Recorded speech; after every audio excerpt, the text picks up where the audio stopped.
नमस्कार। आमे एक विशेष सभा को आपण को निमंत्रण करुछु। ये निमंत्रण पत्र आपण आसंता 31 मार्च शनिवार सारा पृथ्वी रे लोके जीशु ख्रीष्ट मृत्यु को स्मरण करेंगे। आम अंचल हेबाकु थिबा सभार समय और स्थान ए निमंत्रण पत्र अच्छी। यार सप्ताह पूर्वर एक भाषण शुणा को भी निमंत्रण करुछु। जीशु ख्रीष्ट प्रकृत किए? धन्यवाद। मु तो ख्रीस्टियान नुहे, किंतु मु जाने जीशु इतिहास रे जड़े परिचित व्यक्ति थिले। बिल्कुल। ये छोट वीडियो कह जाए ए सब कहीं केते महत्वपूर्ण।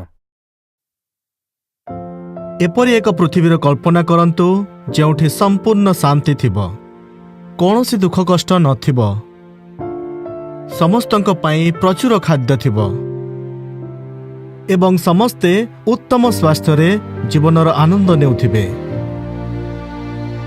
किंतु एही सुंदर भविष्यत किपरि संभव होई पारिबो? जीशु ख्रीष्ट आम पाई जहा कले ता जोगु से एक उद्देश्य नहीं पृथ्वी को आसीथिले। से मानव जाति पाई निज जीवन को उत्सर्ग करदेले। निज मृत्युर पूर्व राति रे जीशु ख्रीष्ट ताहांको एही बलिदान को स्मरण करबा पाई कहिले। से कहिले, मते स्मरण करबा निमंते एहा कर।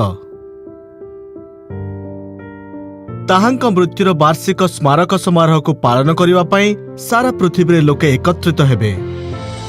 जिहोबांक साक्षी माने आपण ओ आपणक परिवार को जीशुंक मृत्युर स्मारक समारोह को निमंत्रण करुछंती। एथिरे जानि पारिबे जे ख्रीष्टंक बलिदान काहेकि एते महत्वपूर्ण अटे एवं तांक प्रतिश्रुतिरो आपण कोन लाभ पाई पारिबे।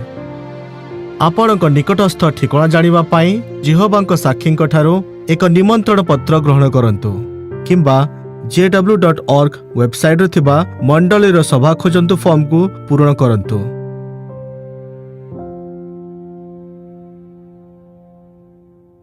आशा करू निश्चय आसीबे। धन्यवाद, मु चेष्टा करीबी। कथा ही भल लगिला। मु दिनेश, मो सांग दीपक। मो ना बिजू।